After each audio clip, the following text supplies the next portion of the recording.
स्वागत आहे आपलं सर्वांचं विद्यार्थी मित्रांनो आपल्याच यूट्यूब चॅनलवर। आज आपण 23 सप्टेंबर रोजी घडलेल्या सर्व IMP आणि डिटेल चालू घडामोडीचे प्रश्न पाहणार आहोत जे येणाऱ्या आपल्या प्रत्येक एक्झामसाठी उपयोगी असतील।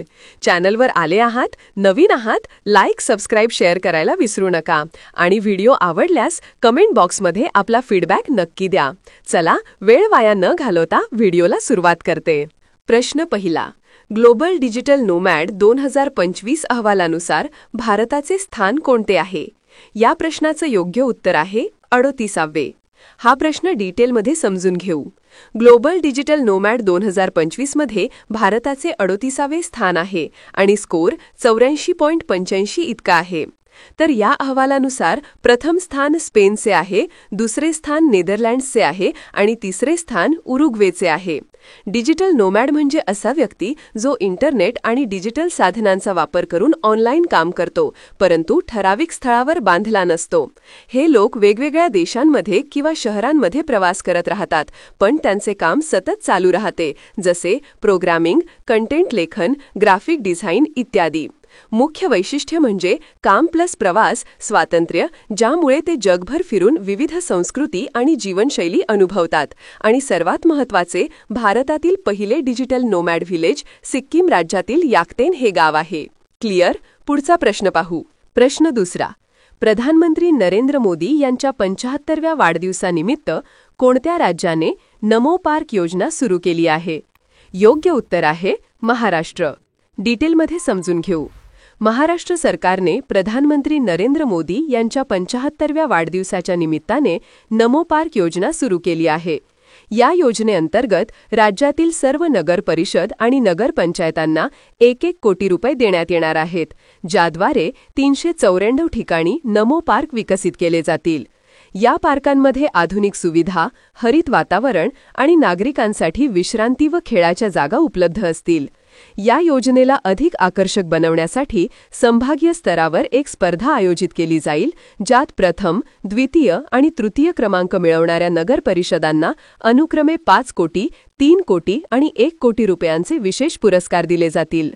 उपमुख्यमंत्री एकनाथ शिंदे यांनी या योजनेला नमो पार्क हे नाव दिले आहे। नेक्स्ट आहे प्रश्न तिसरा, 98व्या अकादमी पुरस्कार ऑस्कर 2026 साठी बेस्ट इंटरनॅशनल फीचर फिल्म या श्रेणीत भारताकडून अधिकृतरित्या पाठवलेला चित्रपट कोणता आहे? या प्रश्नाचे योग्य उत्तर असणार आहे होम बाउंड। स्पष्टीकरण समजून घेऊ। 98व्या अकादमी पुरस्कार 2026 साठी भारताने नीरज घायवान दिग्दर्शित होम बाउंड हा चित्रपट बेस्ट इंटरनॅशनल फीचर फिल्म या श्रेणीत अधिकृत नॉमिनेशनसाठी पाठवला आहे। या चित्रपटात ईशान खट्टर, विशाल जेठवा, जान्हवी कपूर मुख्य भूमिकेत आहेत। होम बाउंड हा चित्रपट करण जोहर यांच्या धर्मा प्रोडक्शनकडून निर्मित झाला आहे। आजपर्यंत या श्रेणीत 3 भारतीय चित्रपटांना नॉमिनेशन मिळाली आहे, मदर इंडिया, सलाम बॉम्बे आणि लगान। तथापि एकही चित्रपट जिंकला नाही। होम बाउंड हा चित्रपट एका लहान उत्तर भारतीय खेड्यातील 2 मित्रांची कथा सांगतो, जे पोलिसात नोकरी शोधतात, परंतु जसजसे ते त्यांच्या स्वप्नाच्या जवळ येतात तसतसे त्यांच्या अडचणी वाढत जातात। हा चित्रपट एका सत्य घटनेवर आधारित आहे, जो पहिल्यांदा 2020च्या न्यूयॉर्क टाइम्सच्या निबंधात बशरत पीर यांनी सांगितला होता। पुढचा प्रश्न पाहू। प्रश्न चौथा, भारतामध्ये पहिली जागतिक सागवड परिषद 2025 कोणत्या राज्यात आयोजित करण्यात आली होती? योग्य उत्तर आहे केरळ। सविस्तर समजून घेऊ। भारतामध्ये पहिली जागतिक सागवड परिषद म्हणजे वर्ल्ड टीक कॉन्फरन्स केरळमधील कोची येथे सप्टेंबर 2025 मध्ये आयोजित करण्यात आली होती। या परिषदेचे आयोजन केरळ वन संशोधन संस्थेने केले, ज्यात जागतिक सागवड उद्योगातील प्रमुख संस्थांनी या परिषदेत सहभागी होऊन मार्गदर्शन आणि सल्ला दिला। यात सागवड उद्योगाच्या शाश्वत विकासावर आणि पर्यावरणीय बदलांशी जुळवून घेण्यावर चर्चा झाली। या परिषदेमुळे भारताच्या सागवड उद्योगाला जागतिक पातळीवर महत्त्व प्राप्त झाले। 2025 ची थीम होती जागतिक सागवड क्षेत्राचा शाश्वत विकास, भविष्यातील बाजारपेठा आणि पर्यावरणीय बदलांशी जुळवून घेणे। मागे ही परिषद घाना देशात आयोजित करण्यात आली होती। पुढचा प्रश्न आहे प्रश्न 5वा, आंतरराष्ट्रीय शांतता दिवस दरवर्षी कधी साजरा केला जातो? या प्रश्नाचं योग्य उत्तर आहे 21 सप्टेंबर। स्पष्टीकरण समजून घेऊ. दरवर्षी 21 सप्टेंबर रोजी आंतरराष्ट्रीय शांतता दिन साजरा केला जातो. 1981 मध्ये संयुक्त राष्ट्र महासभेने या दिवसाची स्थापना केली होती आणि 2001 मध्ये संयुक्त राष्ट्र महासभेने हा दिवस 21 सप्टेंबरला निश्चित केला. या दिवसाचा उद्देश जगभरात शांतता, अहिंसा आणि संघर्ष निवारणाबाबत जनजागृती करणे आहे. 2025 ची या दिवसाची थीम आहे एक शांततामय जगासाठी आत्ताच कृती करा. इंग्लिशमध्ये act now for a peaceful world. Clear? नंतरचा प्रश्न पाहू. प्रश्न 6. भारतीय सैन्याच्या पहिला बख्तरबंद विभागाने जलशक्ती हा सराव कोणत्या राज्यात आयोजित केला होता? या प्रश्नाचे योग्य उत्तर आहे पंजाब. स्पष्टीकरण पाहू. भारतीय सैन्याच्या पहिला बख्तरबंद विभागाने जलशक्ती हा सराव पंजाब राज्यातील पटियाला येथे आयोजित केला होता. हा सराव जल अडथळे पार करण्याच्या क्षमतेचा अभ्यास करण्यासाठी आयोजित करण्यात आला होता. या सरावात टँक, बख्तरबंद वाहने आणि अभियांत्रिकी युनिट सहभागी झाले होते. या सरावाचा उद्देश रणभूमीत जल अडथळे पार करण्याच्या क्षमतेचा अभ्यास करणे आणि त्या संदर्भातील अभियांत्रिकी व लॉजिस्टिक कौशल्य तपासणे हा होता. नेक्स्ट आहे प्रश्न 7. आंतरराष्ट्रीय T20 क्रिकेटमध्ये 100 विकेट घेणारे पहिले भारतीय खेळाडू कोण बनले आहेत? योग्य उत्तर आहे अर्शदीप सिंग. डिटेलमध्ये समजून घेऊ. आंतरराष्ट्रीय T20 क्रिकेटमध्ये 100 विकेट घेणारे पहिले भारतीय खेळाडू अर्शदीप सिंग बनले आहेत.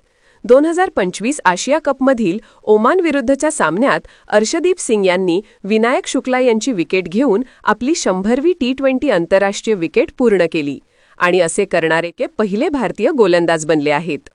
दुसऱ्या क्रमांकावर T20 आंतरराष्ट्रीयमध्ये भारतासाठी सर्वाधिक विकेट्स घेणारे गोलंदाज युजवेंद्र चहल आहेत. त्यांनी 96 विकेट्स घेतले आहेत. नंतरचा प्रश्न आहे प्रश्न 8. पाकिस्तानने कोणत्या देशासोबत असा संरक्षण करार केला आहे ज्यात एका देशावर हल्ला केल्यास दोन्हीवर हल्ला समजला जाईल? योग्य उत्तर आहे सौदी अरेबिया. डिटेलमध्ये समजून घेऊ. 17 सप्टेंबर 2025 रोजी पाकिस्तान आणि सौदी अरेबियाने स्ट्रॅटेजिक म्युच्युअल डिफेन्स करार केला. या करारानुसार जर एका देशावर हल्ला झाला तर तो दोन्हीवर केलेला हल्ला मानला जाईल. या करारामुळे दोन्ही देशांमधील संरक्षण सहकार्य दृढ झाले आहे आणि पाकिस्तानच्या अण्वस्त्र क्षमतांचा सौदी अरेबियाच्या संरक्षणासाठी उपयोग होऊ शकतो. हा करार भारताच्या सुरक्षा धोरणासाठी महत्त्वाचा आहे कारण त्यातून क्षेत्रीय सुरक्षा परिस्थितीत बदल होऊ शकतो. तसेच 27वे SCO शिखर संमेलन 2027चे आयोजन पाकिस्तानच्या इस्लामाबाद येथे होणार आहे. पुढचा प्रश्न पाहू. प्रश्न 9. ASME हॉली मेडल पुरस्कार 2025 कोणाला प्रदान करण्यात आला आहे? या प्रश्नाचं योग्य उत्तर आहे बाबा कल्याणी. स्पष्टीकरण समजून घेऊ. भारत फोर्सचे अध्यक्ष आणि व्यवस्थापकीय संचालक बाबा कल्याणी यांना 15 सप्टेंबर 2025 रोजी ASME म्हणजे अमेरिकन सोसायटी ऑफ मेकॅनिकल इंजिनियर्सकडून हॉली मेडल पुरस्काराने सन्मानित करण्यात आले आहे. हा पुरस्कार अभियांत्रिकी क्षेत्रातील महत्त्वपूर्ण सार्वजनिक योगदानासाठी दिला जातो. बाबा कल्याणी यांना हा पुरस्कार त्यांच्या अभियांत्रिकी नेतृत्वासाठी, जागतिक पुरवठा साखळ्यांच्या मजबूतीसाठी आणि औद्योगिक नवकल्पनांसाठी दिला गेला आहे. नोट: मागच्या व्हिडिओमध्ये आपण पाहिले होते की बाबा कल्याणी यांना नुकतेच PD पाटील महाराष्ट्र भूषण पुरस्कारानेही सन्मानित करण्यात आले आहे. क्लिअर? नेक्स्ट आहे प्रश्न 10.